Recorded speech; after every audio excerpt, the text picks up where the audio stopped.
Great, thank you, Sean. Hello, everyone. Thank you for joining us today. So, as Sean said, I'm Ben Edwards. I'm the SVP of Business Development, and I work with a number of our key clients right across the world and see potential PageSuite publishers too. And I listen to their business challenges and figure out how to better monetize our digital and app solutions. Yeah, hi everybody. I'm Stuart Smith, and similar to Ben, I work with a number of our clients across the globe on the day-to-day usage of the PageSuite systems, but also in shaping their strategies and our solutions to fit them moving forwards. Great. So what have we got in today's webinar? Well, we're looking at what newspapers plus consumer and business magazines are tackling in 2019. Then the three areas that we sort of marketed pre-webinar are personalisation, so that's of content and packages and products, engagement, so that's for new and existing readers, and then retention, so preserving subscribers and also advertisers. And we're also going to be starting looking at some other non-traditional and alternative revenue streams. Yeah, it was really interesting as we were doing some of the research for the webinar today and some of the more out there ideas and concepts that publishers around the world have tried effectively and less so. And we're going to try and pick a few of those most successful experiences and perhaps give you some ideas in terms of things you can do in the future. Yeah, so that's a little bonus slide, and then we'll be going on to questions, and feel free to ask those during the webinar. We'll answer them at the end. So first off, we're going to be taking a look at the B2C magazine market, and an overview there is that from a content perspective, at least, we're increasingly looking at paywalls. The CEO of FIP recently said he actually thinks there's a big opportunity now more than ever, as he thinks the likes of Spotify, Netflix, Hulu and Amazon Prime have actually normalized digital subscriptions in consumers' minds. If you look at the graph on the right hand side, you can see that reflects that, although it does also recognize that the challenges that we face in the publishing industry, so music, video and commerce, are significantly ahead of magazines and newspapers in terms of the popularity and propensity to buy digitally. I'm also hopeful that magazine publishers are harnessing the direct subscription relationships that they've built through print days. We're starting to see that through the bureaus and publishers themselves, the recognition of the value, which is tremendous, that digital can afford you if you own the customer data. It allows you to market more effectively, and by digging into those bureaus, you can bundle subscriptions, you can better acquire lapsed subscribers, and also retain potentially churning customers. And particularly here at PageSuite, one of the biggest requests we've seen increasing over the past 12 months is actually around progressive web apps, and particularly in terms of owning that subscriber information and data outside of the traditional app stores. Companies like the FT have launched a huge number of PWAs to varying success over the past 12 months, and we're seeing a number of publishers want to emulate that with their own products. Allows you to circumnavigate the iTunes store and the Google Play stores as well. Exactly, yeah, which is why our new edition-based product also comes with a progressive web app option, give you that same reading experience whether you're in app or across any device, desktop, mobile. Another thing that's happened is starting to see ownership for status. So Bienhoff is the CEO of Salesforce, and he bought Time magazine. I wouldn't be surprised to see more of those acquisitions of very reputable traditional magazine brands, maybe bought by individuals. In this case, some would argue maybe at an inflated price, and it's at least partially some of that self-promotion, maybe the individual brand or the power opportunities that owning one of those actually offers you. We experienced the same maybe with newspapers a few years ago. If you look at Jeff Bezos buying the Washington Post and Lebdev here in the UK with the Independent and the Evening Standard. Yeah, and we're also seeing a huge increase in the number of kiosk requests. I think everybody's seen the press around the Readerly product and the investment that's gone in there, but we're also seeing individual publishers actually emulate that with their own products. Most noticeably people like Egmont and their Flip product in Scandinavia, Archant's Magazine Club here in the UK. But looking at the Flip product that's built on the PageSuite solutions, they've done a huge number of personalization ideas around this product as well, where you can actually personalize your content, not just to what you want to see served up first amongst their 40 or so magazines in there, but actually create profiles for the whole family. So yourself, your partner and your children could potentially all have their own unique personalized reading experience where the content that's most relevant to them served up first. And obviously Apple are muted to launch with their latest purchase Texture with the new operating systems. That will throw the cat amongst the pigeons. We'll be interested to see how that competes with the existing products in the market over the coming year. The other thing with kiosks is obviously from a self-branded perspective, rather than put all of your content in with a kiosk and share the revenue and maybe sit alongside your competitor brands, by owning it all yourself, You're maybe protecting your brand a little better. And there's certainly opportunities with the new solution to maybe offer something different in your own kiosk. So you maybe provide those kiosks with the PDF product, but maybe with your own kiosk, offer them something more enriched and enhanced. Exactly that. And why not, it doesn't necessarily have to be an either or situation. If you are harnessing some of these products like Readly or Zinio that are already on the market, why not actually serve up content to those platforms that pushes and encourages subscribers of that casual nature to actually engage with your brand on a specific basis by offering perhaps video content or other unique personalized content within your own products. The other thing in 2019 is the realization of some digital investments. One excellent example here in the UK, which isn't a print or digital magazine, but definitely harnesses the brand and audience, is from Dennis. So Buy a Car now represents 40% of all of Dennis's revenues, which is staggering. It's up to £62 million revenue last year, up from just £400,000 in 2014. It got us thinking, well, you could argue, why didn't Vogue pivot to be the Net-a-Porter? And indeed, people on this webinar here, if you've got brands like wedding magazines or food or health, what can you do to diversify, given that those markets are truly exploding? I mean, obvious to us and listening to clients like Archon is the opportunity to do events, and they're doing particularly well under their Life brand. But I think you could even up it a level with some transformational ideas. So Time Out's market in Lisbon, one is an excellent maximisation of brand and community. It's become a huge tourist event, in fact, in Lisbon itself. Yeah. So B2B magazines. I love that in B2B advertising, it hasn't become as commoditized as with news and consumer brands. You're not being hammered by media buyers comparing your reach to Google and Facebook. And the trusted nature, the content quality, and the audience value is key. And I think for all other publishers, there's a lot to be learned there. The most effective B2B sales teams in the publishing market we've seen convey the benefits even of a low volume but a high engagement audience, because whether you're in pharma or farming, a lead generated by a magazine ad, a white paper, app sponsorship, or online edition could result in $1 million new drug deal or a combine harvester, which again represents huge value to that advertiser. There are obviously some B2B titles with subscriptions too that run into the thousands of pounds, and we've got clients who can literally generate a return on investment on a new solution by adding or retaining one or two new customers. Interestingly, within B2B, the one differentiator compared to magazines and newspapers is we still see a dominance of desktop for the actual digital editions. And that, coupled with the fact that editions still resonate as a higher value product, means that digital editions are actually increasing in popularity within this sector. One area, though, of really strong mobile growth is B2B events. Yeah, absolutely. And again, here at PageSuite, we see a number of requests from our clients and prospects worldwide in terms of products that we call outside the standard publishing range, if you like, so beyond e-paper and live news apps. And events was a very common theme for us and was a big factor in us launching our sister company, Six Sports, at the beginning of 2018. And we've seen a huge number of requests on that sort of platform. We've gone out and launched a very lightweight, mobile-friendly events app system at the request of a number of publishers, and the success of that in the market's been self-evident. So events as well, I mean, even if we look at our own industry and from a B2B publishing perspective, you've got DigiDay, Inma, Event Briefing, lots of other sites out there as well. And they've got congresses, study tours, and whereby the newsletters and websites and magazines that we all read tend to be free, maybe with a little bit of data capture, but that's top of the funnel stuff. And then that's to drive the biggest revenue earners, which again, we pay to sponsor and people pay to attend, which is the events. So, recognizing that fact. We're also looking at newspapers, and the recent Reuters and the University of Oxford study came out, and that was of 180 digital leaders from media firms across 29 different countries. And it was really interesting because one of the charts that they actually displayed and came out of that report, you can see in the top left corner. Now, 52% of those respondents cited subscriptions as their primary focus for 2019.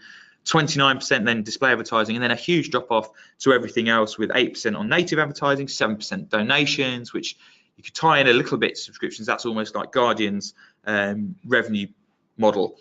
That bodes well, though, because there's an increasing acceptance to pay for news. Again, in the study, they found that Australia had the highest growth, 7% year on year, in terms of consumers accepting the opportunity to pay for digital content, with Norway, Sweden and Finland marginally behind, Scandinavian often in the top of these types of studies. It's always interesting with the Reuters report. It's one of my favourites to come out every year because of such a wide reach and breadth of the data. But actually, when you look at the data, you do see, like you say, the Scandinavian countries consistently at the top, USA arguably above the sort of 7% willingness here in the UK. But actually, when you look at the other end of the spectrum in countries like Spain, Italy and Japan are traditionally at the bottom of the table, like Australia, they're showing the most significant year-on-year growth. So the gap is narrowing and the trend is very much an upward curve throughout the global behaviours. Yeah, consumer consciousness is important. You know, Stu mentioned there Spain, but you take Portugal as well, where we've often been told, and there's a culture of free publications. That isn't just reserved to the web. In fact, decades, in fact, of reading printed newspapers for free in the coffee shops in the morning evenings, part of their society. So the transition for individuals to pay anything, let alone something intangible as digital, will be tough. But as you mentioned, hopefully on the up. Then when you look at some of the major brands in the second graph, it's evident that American and European brands are benefiting the most from that historical legacy of having direct relationships with consumers. And that's dramatically different to maybe some of the markets you're looking at in Asia, Africa and South America. Yeah, absolutely. But as we said, the trend is all moving in the same direction. And even when you look at the Asian market, people like Times of India were the first to put up the paywall on an Indian newspaper last year. And that trend and behaviour is starting to spread around the globe. Great.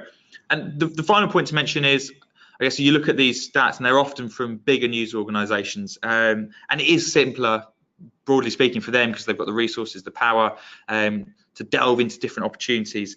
In fact, I was reading one piece during the research for this, and the director of audience development in the New York Times said the execs didn't take notice of the relevance of the paywall until it hit 1 million, which for a regional publisher is, you know, pie in the sky. It's absolutely staggering. So now we're going to move into the bulk of our webinar content, which is starting with personalisation. Mm-hmm. So again, personalisation has been a topic that's talked about for a number of years, and there's a huge increase in the concept of actually personalising your content to increase engagement and therefore retention of your subscribers. So actually serving up the content that's most relevant for them. Again, talking about Egmont and their Flip product within the market, we've obviously already touched on some of the personalisation elements in that, but even our standard core products like Neptune gives the readers the ability to personalize the section. So as so many people do out there when they flip their newspaper over and read it from the back cover to the front cover, you can do the same with the live news apps and actually personalize those sections. So if it is the sport that's most relevant for you, you can make sure that's the content that's served up first. Yeah, Telegraph uses a tool which allows people to follow individual journalists and save articles, and that's actually available for free in the My Telegraph section. And it tempts people in and it gets them investing time and effort into creating that more curated follow list. Their CTO said that with the various tinkering that they've done with their meter, it's actually these two personalization features that stand out as a really great acquisition tool so subscribers can preserve their own area. The Times actually moved from a hard paywall to allowing readers to access one story a week for free, but that's on the proviso that you add your email and name, and thereby going from an anonymous to a tracked user within their CRM. That's allowed them to create a big bucket of potential subscribers who they can track with whatever that's being read. And so, for instance, I might consume 6 news stories from the sports section over a period of 8 weeks. And then the Times will send me a personalised email during that period around how I should subscribe because they've got great Premier League coverage or Henry Winter's commentary is really, really interesting. So from a marketing perspective, that personalisation is also important. Yeah, and personalisation can take many forms, whether it's, again, looking at some of the PageSuite clients, whether it's our Finnish partners like the Mediatala Keskisuomalainen group that offer related articles, so you can finish one article and see the most relevant content relating to that, or indeed to mention Newsday again, who won the best use of mobile award at INMA in 2016. They actually offer a personalised push notification system whereby you can activate only the push notifications that are relevant to you, and that's via a third-party plugin with Urban Airship. Great. Also in the world of ad blockers and programmatic and advertising declines, personalized or high quality advertising can still support journalism media. It's very important that we take into consideration the advertising side alongside subscriptions. And one example of that is Penske. And we integrated their CRM and advertising server into their magazine so that brands like Variety and Rolling Stones could be accessed via a reader login. Now those readers then log into their digital edition and via an API we can actually look at that subscriber data stored in the CRM and serve them the most relevant advertising based on the fields that are populated in the CRM. Now, they found out that that's less intrusive, it's more engaging, and obviously it's like a three-way benefit where it's working better for the consumer, working better for the publisher, and also the advertiser. So engagement. So McClatchy in big cities who've got big sports teams and followings of the professional and also the collegiate games, like Miami, have introduced sports-only subscriptions. So commentary and insight from the professional journalists and the former sports stars, plus a captive audience, really means that they think that that niche package opportunity will allow them to drive engagement and hopefully new revenue streams. We think that's a good idea, and in our experience, through the various US clients that we've got, we've seen that from their newsletters and from the promotions, a huge percentage, can't say what, but we know a big percentage jump straight into their favorite section. And indeed Newsday again, but they showed their back page alongside their front page, which was to reflect the engagement that they had in the region's sports, and people wanted to jump straight into it. And that was about content, but pricing and promotion is also key to engagement. In fact, in our last webinar and during our research, we found that it was the #1 tool used by many of the foremost digital media brands was to have a free or heavily discounted trial. Also, free gifts help. So Telegraph's Fitbit campaign we heard was very successful. We've got a magazine client who's got a time with a chocolate retailer, and similarly, we've got a regional publisher client who does a big annual subscription promotion with an alcohol brand, and that's a win for everyone as well. Those are great. But if you go back to the concept of free or heavily discounted trials, big brands do a lot of the learning for maybe some of the medium and smaller brands, which we can take heed from. So although Wall Street Journal have 60 signals and the New York Times have 40 signals to identify the propensity of somebody to subscribe, you can boil it down to some of the key ones. Now, there's some obvious ones like the platform that people use. So people on iOS tend to be a lot more likely to buy than on Android. People who are using a tablet, so the device, much more likely to buy than maybe somebody on a smaller smartphone. But that propensity also is reflected by overcoming a major hurdle when acquiring a paying customer, and that's actually getting them to pay. So by introducing the opportunity to subscribe but register for free, but then having that card and payment registered is absolutely crucial. Those trials and offers get that info and they facilitate repeat payments, and it's the same reason why iTunes is so popular. And the next step of that user journey or subscriber journey, if you like, is looking at engagement and keeping that user engaged with your content. And a big area for that for many publishers are actually spin-off brands, and we're seeing more and more of these pop up globally, whether it's Newsday's Feed Me product or the equivalent for the Irish Times.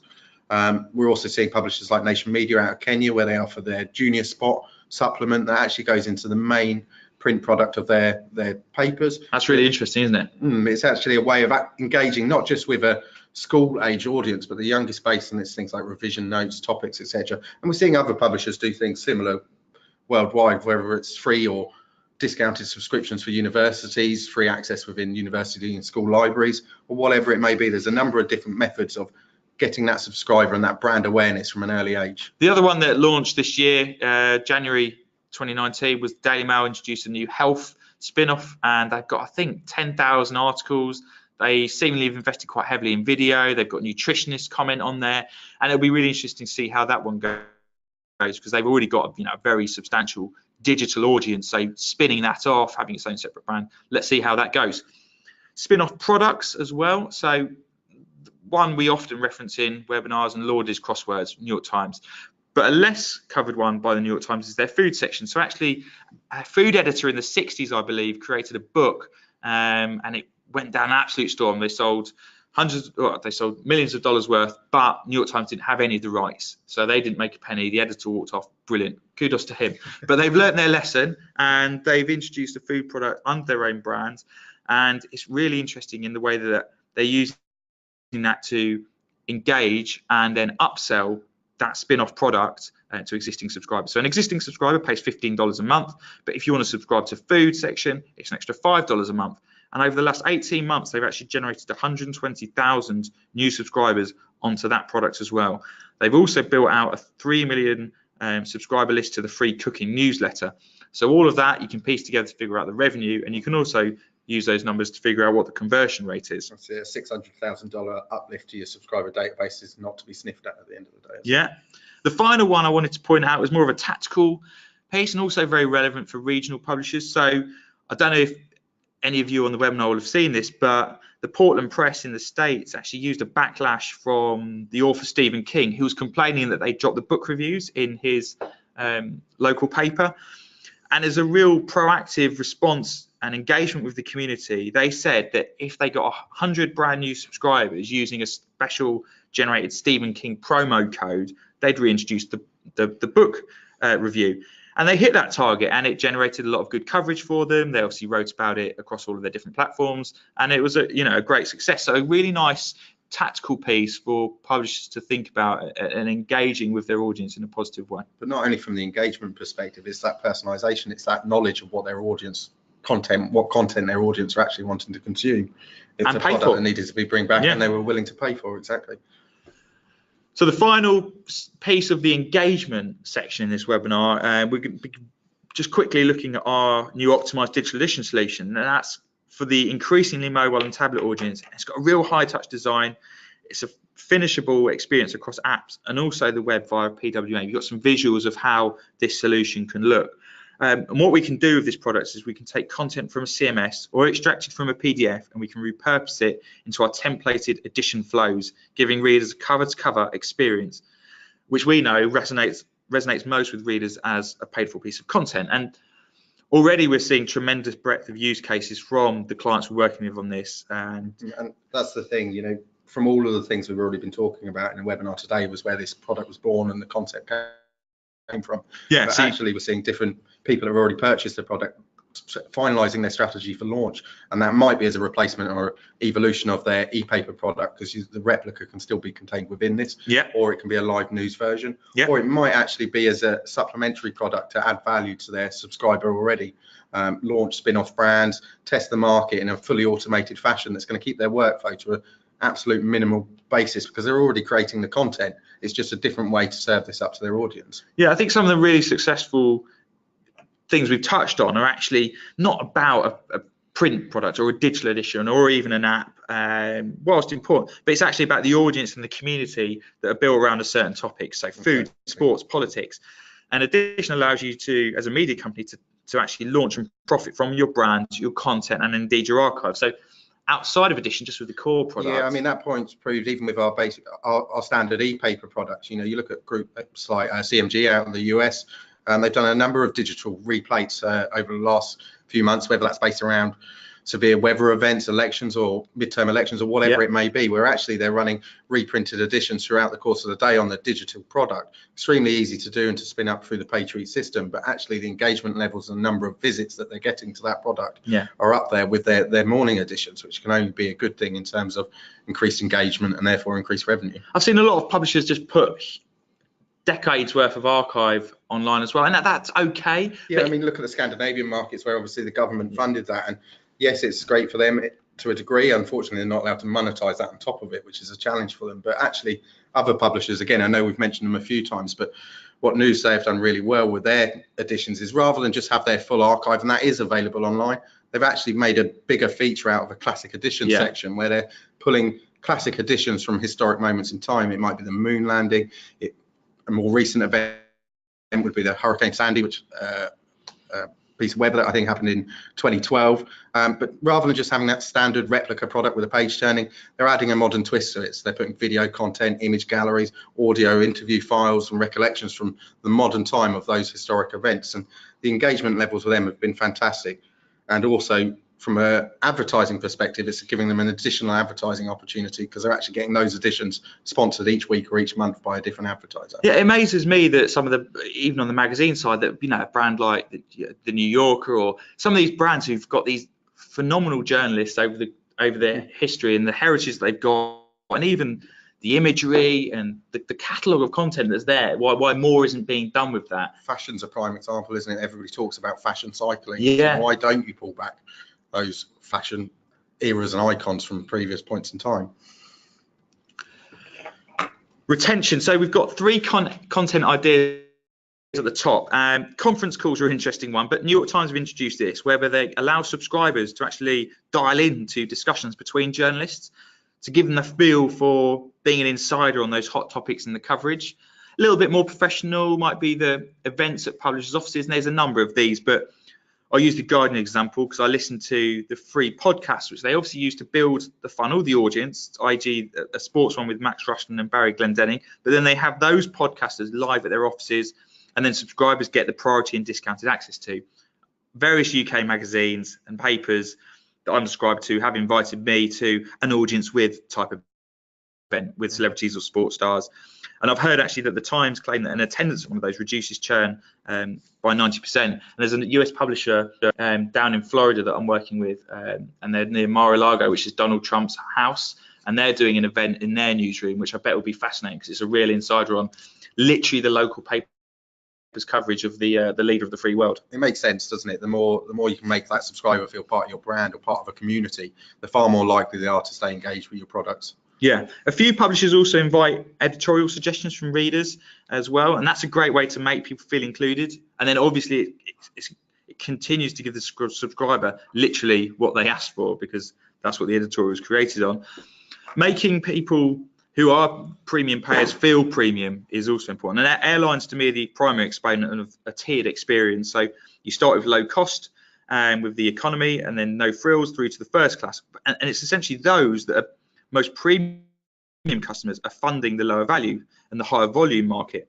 Publishers haven't necessarily been able to segment it in the same way with print because it was one for all. But with digital, there's tons of value adding opportunities to make those most high paying and most premium subscribers feel truly valued. And actually, that's why I'd be really interested to see if there's more done with variable pricing in the future, where maybe time poor and cash rich, or people who can afford to gift actually contribute more. Oh, and obviously with retention, it takes investment. And the old adage is that retaining a customer costs less than acquiring a new one. And to me, that should be heeded. So the most successful clients that we work with are those that have maybe started with an e-paper, added some live news, maybe a digital magazine, and then added some interactivity. But then they're starting to look at what their audience really needs. So a commuter newspaper, whereby traffic and weather and mapping is key to their daily journey, or magazines. That's important with a digital product, isn't it? Your print product can only ever be your print product, but a digital product can change with the market, and it's such a fast-moving pace market for publishers to try and keep up to date with, that actually having a digital product or a vendor like PageSuite that's enables to adapt and change that audience behavior and that expected market behavior gives you that ability to evolve. Yeah, so puzzles and games, we heard from a partner who we've got an API integration with who does puzzles, is that the average engagement time in one of their puzzles is several minutes, and the dwell time increases from 15 seconds to 2 minutes. 15 seconds to 5.5 minutes. Yeah, which is phenomenal in terms of giving subscriber value and driving some of that retention. Stu, I know you've got a point on the actual presentation too. I mean, as well as obviously with a digital focused company here, so of course the webinar's focused around the digital, but actually we're seeing a number of publishers use the digital solution as a print retention tool as well. So if you do have a home delivery service and you're seeing your print subscription levels dropping off, why not use that digital product as an upsell or a retention tool to keep them in at a discounted rate and see if you can re-engage them further down that funnel? So whilst broadly advertising is declining for magazines and newspapers, there are tools available, and sales reps are perfectly, in my opinion, within their right to call out Google and YouTube a lot more than is being done for not protecting advertisers' brands against the positioning alongside some terrible content, or Facebook for for having a complete lack of transparency on the data. It might be out there, but I want to see higher profile white papers on the benefits of advertising in traditional media over social media, and the trust associated with regional, national brands over some of these global behemoths.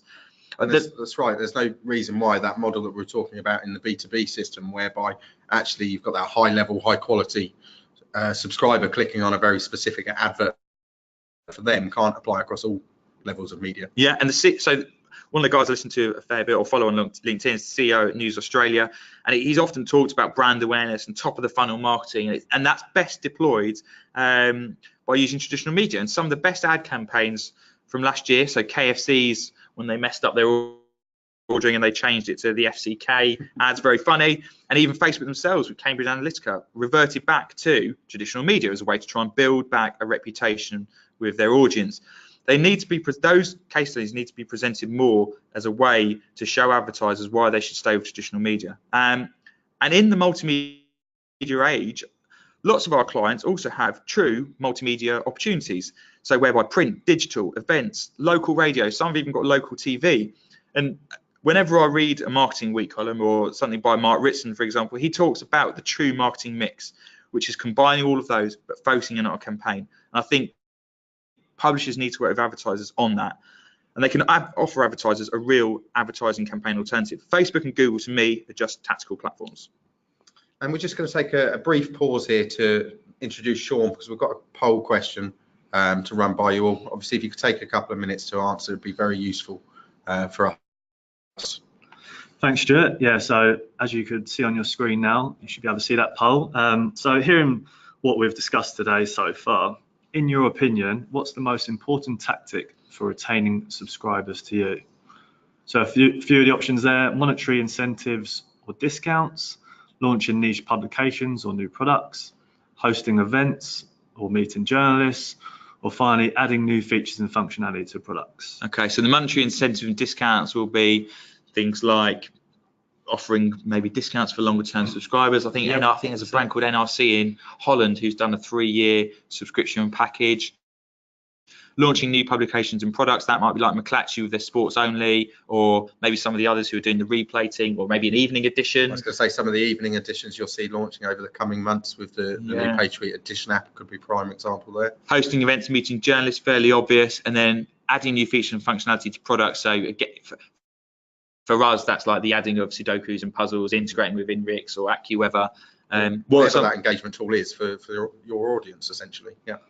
So that's quite interesting. Adding new features and functionality seems to be leading there, followed by launching niche publications and new products, and then finally monetary incentives. That makes sense, because actually hosting events and meeting journalists can be quite tricky. You know, newsrooms are often busy places, and also having the facilities available to have subscribers come in might be a challenge. Okay, so thanks a lot for that. We'll carry on with the webinar. So as we mentioned at the beginning, we've got really just one last slide to run through with you all, and that was some of these other ideas that we came across out there in the market. And my personal favourite of this, I think, could be a representation of the future. So Time Inc. and their collaboration with Samsung Smart Refrigerator, the concept that actually your refrigerator will be able to check what ingredients you've got in there and suggest recipes from the magazine content. It's the future. It's got to be, hasn't it? The next two are brand / studio launches. So the American Chemical Society realized that advertisers needed their expertise on content marketing, videos, and all things chemical. And Beano Studios are actually leaning on their heritage in building kids content and community. So children's brands can actually tap into that expertise. I've seen some of the numbers from American Chemical Society, and it started well. Beano's a pretty recent launch, but we wish them the best, and it's a really smart idea and brand diversification too. Then you've got market research, which is an extension that Pride Media I read about, and actually advertisers in their magazines wanted more than just display opportunities from them. So Pride now conducts surveys and research into the LGBT community and give the brands the insight into what their readers make them tick. It helps them with product development and all of their offerings. And if we're honest, native content as well can help advertisers communicate much better with their audiences in the market research. So if you think of the American Chemical Society, Beano and Pride, they all fall into that bucket, and it's ways that publishers can gain and retain advertisers better as well.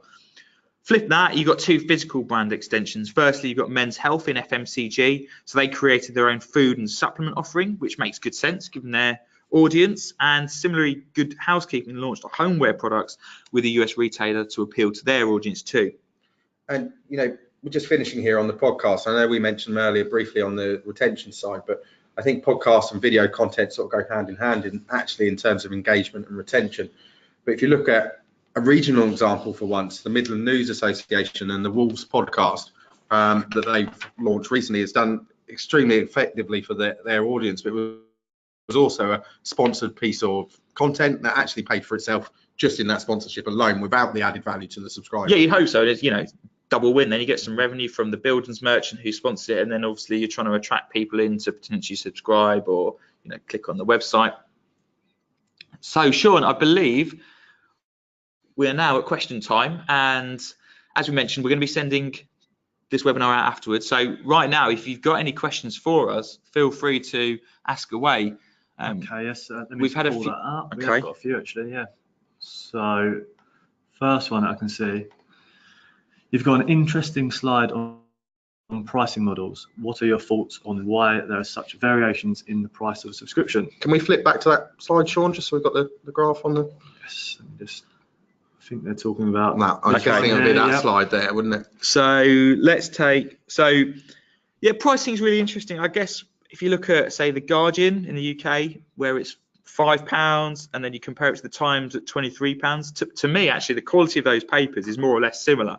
Obviously, the papers' sort of political leanings are very, very different, but given that they're similar in terms of quality and probably the amount of investment they have to make in their journalists, it's interesting there how creating a real or perceived value difference can be quite key. I think it could be the Guardian having that lower level could be to do with that ethos they've had of their content always being free or close to it. I think they've almost set that rod for themselves in that like that sense. Internal culture that they've got. Exactly. Yep. Demographics may be playing a slight part. And another one, I guess, picking up on the pricing side that's interesting is the FT and the Wall Street Journal. They look to be the only two who are above £30/$35. And the reason for that will be, well, because the readers have got probably higher disposable incomes than the other titles. So I wonder with the Wall Street Journal how much of that is corporate subscription. Exactly. Well. That's the other point. Bang on. Okay, so we've got a couple of others. This one maybe for you, Stu. Do you see the edition product replacing the replica e-paper? Well, that is the question, isn't it? So in Scandinavia and America, they don't want that to happen. Yeah, exactly. And particularly the Northern American market, I think there's a real strong belief in the e-paper product, and worldwide it's still seen as the most likely paid for digital product. So possibly, I suppose, is the answer. But the clients that we've got signed up on already, we do see a very mixed bag, whether that is a replacement or a supplement to that already existing product. Time will tell. Yeah, I think that there's the long and the short for some. Some publishers will be looking to remove print, and edition is a great way to give customers an edition on a daily basis where maybe they don't have print delivered to their door, maybe that cost becomes too expensive. I think in a lot of markets though, you can offer both, and actually it's a great opportunity to offer subscribers a value add. It could even be that we're seeing more and more of publications moving away from the print altogether. So could it be that the edition product becomes your e-paper product Monday to Thursday, and then on the bumper editions over the weekend you still have that PDF-based replica product? Who knows? Okay, I'm just going to squeeze in a couple more of these questions. So keep them coming in. Here, do you or your clients believe that extending the reach, i.e. selling subs, albeit with different layers or levels through the publisher's website, iTunes and Google Play, extends the reach and therefore revenue? Extending the reach. Does it extend the reach, basically, by putting these in there?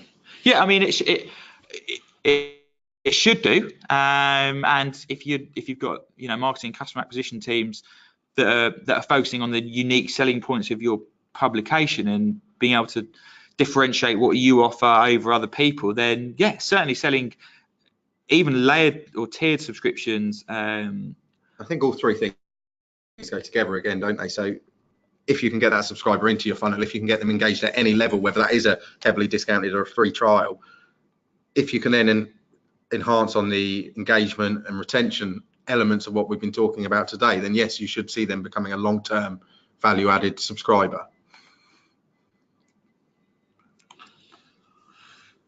Could you use PageSuite for an e-brochure, or is it mainly used for paper magazine creation? Yeah, absolutely. So PageSuite's used across the board, and we're always conscious of this when we do these webinars. Of course, our core industry are newspaper and magazine publishers, but actually when you look at our client base, probably close to 30% are outside of publishing. That can be everything from small locally produced hobby magazines up to travel brands, airlines, and a huge number of other industries that work with PageSuite across the board in their solutions. Just quickly touch back on the last question on the reach one. I think the other thing to note is they've mentioned iTunes and Google Play.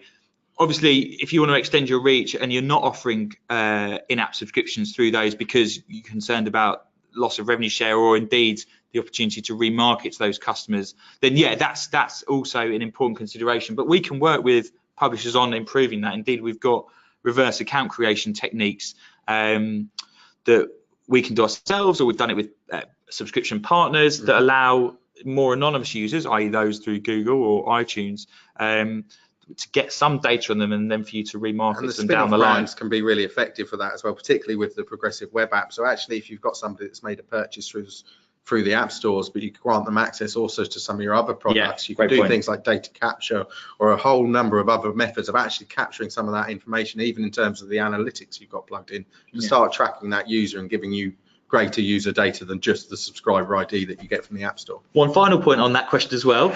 Sorry, but if you're talking about reach in terms of advertising as well, then I think it's the way that you sell in that advertising as well. So you don't just, they're not just being sold on a volume basis, because all of the solutions we provide, apart from websites, will not hit the same volume as a website. So apps and digital editions will be lower volume but much higher engagement. So the advertiser has to understand that it shouldn't be sold on a CPM metric. Yeah, absolutely. And we are very much seeing that trend moving that way, aren't we, with the advertising sales teams we interact with. Gosh, sorry. Okay. Last question. Fine. Yeah, pushing for that last question. So our content is currently free to view. Do you have any advice on how we can start to implement a paywall? Well, we've had quite a lot of customers on that journey. Yeah, absolutely. I mean, there's a huge number of things you can do, from offering a light version that's still free to view to offering a certain number of pages in the most basic principle with a paywall dropping in after that, starting at very low level subscriptions and creeping that up over time. We could do a webinar on that in itself, couldn't we? So I'd suggest to the person that asked that question to drop us an email after the call, and we'll set up some time to talk over that on a one-to-one basis. They'll have some ideas, I know, as well. Yeah, the other good thing is obviously our partners who do these subscriptions. Yep. They're always giving out free white papers and do webinars. So there's like MPP or a partner, Piano, MG2 built by New Cycle, HH&S. The list is endless. So we can give you a list of their websites. Look at what they suggest, because they're the ones who often actually have the actual paywall technology. Speak to us about the content side, how you should monetize it, the offers, incentives, how we can bundle it in. And then the most obvious piece is maybe start talking to the audience, figuring out what's the most high value content, how much they'd be willing to pay. And of course, a relaunch on a different system or a different solution. So looking at something like the Edition app, if you're an existing product, or moving to an enhanced e-paper solution with the article pop out, is the ideal time to actually put a paywall in, because you're improving the product that you're offering to your audience and then taking that subscription level, but justifying that because of the increase in the product that they're actually using. It's that features point we talked about. Yeah, exactly that. Which actually the webinar people agreed with. Okay, great. Just one point before you wrap things up. Those poll results will be available. We'll write a news article and send those results out to you. But thank you for your time today. We really appreciate you joining us today. As we said earlier in the webinar, we will be recording this, so we'll send it out to you. Thank you very much, everyone. Yeah, thank you, and we look forward to hearing from you.